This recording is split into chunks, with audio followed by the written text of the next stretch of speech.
Hello guys, কেমন আছেন সবাই? হতে পারে আপনার মোবাইল ফোন থেকে প্লে স্টোর অ্যাপসটি ডিলিট হয়ে গেছে বা আপনি আপনার প্লে স্টোর অ্যাপসটি আপনি খুঁজে পাচ্ছেন না। এখন সেই প্লে স্টোর অ্যাপসটির মাধ্যমে আপনার পছন্দ মতো অ্যাপস ইনস্টল করতে পারতেছে না। এখন আপনি পুনরায় সেই প্লে স্টোর অ্যাপসটা আবারও কিভাবে ইনস্টল করবেন বা ফিরিয়ে নিয়ে আসবেন সেই প্রসেসটা আপনাদেরকে আমি দেখাই দিব। তো গাইস, ভিডিওটি শুরু করার পূর্বে আপনার কাছে ছোট অনুরোধ থাকবে, আপনি যদি আমার চ্যানেলে নতুন দর্শক হয়ে থাকেন অবশ্যই গাইস চ্যানেলটিকে সাবস্ক্রাইব করে নেবেন এবং পাশে থাকা যে বেল আইকন আছে ওখানে ক্লিক করে অল সিলেক্ট করবেন। তাহলে হবে কি, আমি যখন কোনো ভিডিও আপলোড করব সাথে সাথে নোটিফিকেশন আকারে পেয়ে যাবেন। Welcome back guys. আপনার মোবাইল ফোন থেকে যদি প্লে স্টোর অ্যাপসটা হারিয়ে যায় তাহলে ফিরিয়ে কিভাবে নিয়ে আসবেন? এর জন্য প্রথমে আপনি কি করবেন, এখন আমরা এই অ্যাপসটা ফিরিয়ে নিয়ে আসবো। এর জন্য আমরা প্রথমে কি করব, আমাদের মোবাইল ফোন থেকে সেটিংসে চলে যাব। আপনি আপনার মোবাইল ফোনের সেটিংসে চলে যাবেন, যে কোনো ব্র্যান্ডের মোবাইল ফোনেই কিন্তু এই কাজটি করতে পারবেন। তো এখান থেকে আপনি যখন সেটিংসে আসবেন, আসার পর একটু স্ক্রল করে নিচে আসবেন।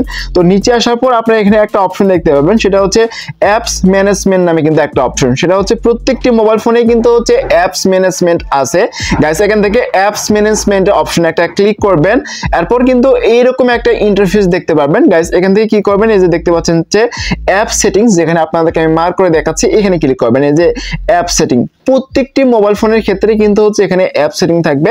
সো এখানে ক্লিক করবেন, করার পরে এরকম একটা ইন্টারফেস চলে আসবে গাইস। এখান থেকে স্ক্রল ডাউন করে আপনি এখানে কিন্তু সকল অ্যাপসই আছে, যে অ্যাপসটি আপনি হারিয়ে ফেলছেন সবগুলো অ্যাপসই কিন্তু এখানে আছে। জাস্ট ইনস্টল করা থাকলেই হলো। এখন আপনার মোবাইল ফোন থেকে যদি হারিয়ে যায়, এখানে কিন্তু সেই অ্যাপসগুলো পাবেন। তো এখান থেকে স্ক্রল করে একদম নিচে যাবেন এবং গুগল অ্যাপসটা কিন্তু ইনস্টল করাও যায় না, এটা কিন্তু ডিসেবল হয়ে থাকে আর কি। তো এখান থেকে যখন আপনি এই অপশনে আসবেন, আসার পর এই অ্যাপসটা দেখতে পাবেন। এখানে দেখতে পাচ্ছেন গুগল প্লে স্টোর, যেখানে আপনাদেরকে আমি মার্ক করে দেখাচ্ছি, এটা কিন্তু ডিসেবল হয়ে আছে, মানে ডিসেবলে পড়ে আছে। এখন এটা আমাদেরকে ইনেবল করতে হবে। এর জন্য আমরা কি করব, গুগল প্লে স্টোর যে অপশনটা, এটাতে ক্লিক করব, করার পরে কিন্তু এরকম একটা ইন্টারফেস দেখতে পাবেন।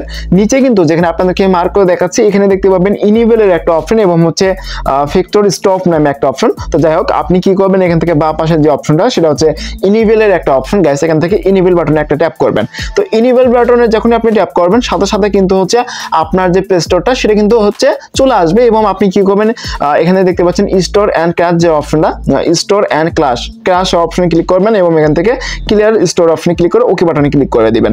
একদম ক্লিয়ার স্টোর করে দিবেন। তারপর কি করবেন, আপনার যে অ্যাপসটা সেটা কিন্তু চলে আসছে। এই যে দেখেন, আমার যে প্লে স্টোর অ্যাপসটা যেটা হারিয়ে গেছিল আমার মোবাইল ফোন থেকে, সেটা কিন্তু চলে আসছে। এই যে দেখতে পাচ্ছেন, এখন আমরা প্লে স্টোরে চলে যাচ্ছি। প্লে স্টোরে চলে যাওয়ার পরেই কিন্তু আমরা দেখতে পাচ্ছি যে আমাদের প্লে স্টোর অ্যাপটি আসছে এবং আমরা কিন্তু ওপেনও করতে পারছি এবং এখান থেকে কিন্তু আমরা আমাদের পছন্দ মতো কিন্তু অ্যাপস কিন্তু আমাদের মোবাইল ফোনে ইনস্টল করে নিতে পারবো।